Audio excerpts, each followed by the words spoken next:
Have you ever just stopped and wondered, what if the creator of the universe literally knocked on your front door tomorrow? Like undeniable, 100% verifiable proof that they exist. Would that actually give them the automatic right to tell you how to live your life? Welcome to The Explainer. Today we're diving into something truly paradigm-shifting.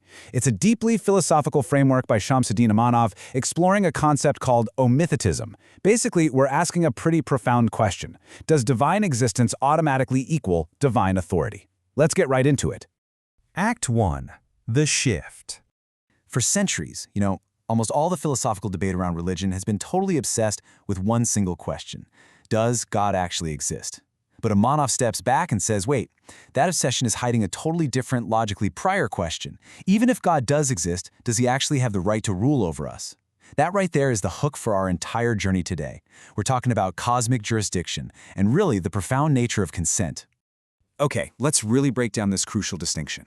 On one hand, you have atheism, which basically says there is no God, right? That's an ontological claim. It's a statement of fact about what is literally real. But think about it. If God's existence were somehow scientifically proven tomorrow, the atheist's entire argument would just instantly collapse. Now, Omittoism, on the other hand, says something completely different. It says, I recognize no master. This isn't about facts. It's a political and normative claim. One disputes reality, while the other evaluates political legitimacy. So Omittoism isn't declaring war on God. It's actually acting more like a cosmic constitutional judge, simply evaluating authority. And this brings us to this brilliantly elegant concept called ontological invariance. Imagine a clean, minimalist courtroom, a cosmic courtroom, if you will. For the sake of argument, we grant that God exists, but it's his political authority that's on trial here. Ontological invariance basically means that whether the universe is totally empty or governed by some all-powerful creator, your fundamental right to self-authorship, it stays exactly the same. The metaphysical question of whether God is out there is analytically totally separate from his right to command your will. Act 2. The parent analogy. Here we hit axiom I of Amanov's framework, and it goes like this. The capacity to create an entity does not inherently generate moral authority over that entity. Simply put, creating something establishes causation. It explains the how something came to be. But causation absolutely does not establish some eternal, absolute dominion over a conscious, reasoning, feeling person. And human parents are actually a beautiful illustration of this point. Think about it. Parents are biological creators. They hold this temporary, custodial authority, right? And that authority naturally dissolves as the child grows up and gains autonomy. Parents don't literally own their adult children, yet a cosmic creator traditionally claims absolute, eternal legislative rights over us. Amanov simply asks, why?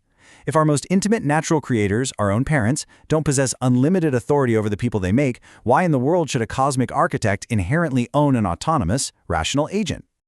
Act 3. The Cosmic Audit. So Amanov takes the rigorous, everyday standards of modern, consent-based political governance and applies them directly to the cosmos. For any authority to actually be legitimate, it has to pass this audit. First up, legislative clarity. The rules have to be clearly communicated. Second, proportional justice. Punishments actually have to match the crime. And third, meaningful consent and revocability. You must have the ability to opt out. So, how does traditional theology hold up under this kind of audit? Well, let's consider the concept of hell. There's a pretty sophisticated theological defense out there that argues hell isn't some punishment imposed by God, but rather just a natural consequence of rejecting him. But Amanov offers this incredibly striking, vivid analogy to counter that. Imagine a parent who intentionally wires their house so that if a kid touches the wrong doorknob, they get a permanent, agonizing electric shock. That parent hasn't somehow escaped blame just by calling the shock a natural consequence of the kid not listening, right? I mean, they literally designed the system. Under the cosmic audit, this reveals that proportional justice in traditional theology is a pretty severe category error. And on top of that, the whole idea of genuine informed consent is basically dismantled in 3 steps. First off, existence is imposed on us. We didn't exactly get consulted or asked to be born into this contract. Second, the laws are, well, they're ambiguous. We have thousands of conflicting sacred texts that require literal scholarly expertise to decode. And third, we're being asked to make a choice with infinite, forever stakes, but we're only given finite, incredibly contested evidence to go on. Look, you wouldn't sign a mortgage under those conditions, let alone hand over the eternal sovereignty of your very soul. Act 4. The Philosophical Friction. Now, to be fair, we have to look at the strongest counter-argument, classical theism. Thinkers like Thomas Aquinas argue that God isn't just some ruler sitting on a throne up in the clouds somewhere. Instead, God is being itself. He's the very ontological ground of all existence. The metaphor often uses that he's the ocean and we are just the waves. And if that's the case, resisting him is metaphysically incoherent. After all, how can a wave possibly declare independence from the water? It's a sweeping, truly beautiful image. But Amonov elegantly counters this by strictly separating causal dependence from moral authority. Think about oxygen. We are absolutely causally dependent on oxygen, right? We literally need it to stay alive. But oxygen doesn't dictate our moral laws. It doesn't tell us who we should love, and it definitely doesn't demand that we worship it. Absolute dependence on a constitutive source just doesn't automatically grant that source political jurisdiction over our free will. And this right here exposes a really profound structural dilemma, something Amonov calls the juridical cleavage. Think about it like this. If God is just the natural law of reality, like gravity or logic, well, he can't get angry, assign blame, or inflict punishment, because obviously gravity doesn't issue political commands. But the absolute second God does command, judge, and punish, he steps out of that role of abstract nature and steps into the role of a political lawgiver. And the moment he becomes a political lawgiver, he becomes subject to the cosmic audit. He needs your consent. Act 5. The Cosmic Evolution. Historically, humanity lived for a long time under absolute monarchy. We bought into the divine right of earthly kings. But then the Enlightenment happened, and we transitioned to constitutional democracy. We had this profound realization that authority absolutely requires the consent of the governed. Omittoism is just arguing that this is the next logical step. It's cosmic omission, taking that exact political logic and extending it upward, stripping the cosmos of non-consensual legislative power and basically completing the trajectory of human moral sovereignty. But you might be wondering, without some kind of cosmic dictator, how do we even have ethics?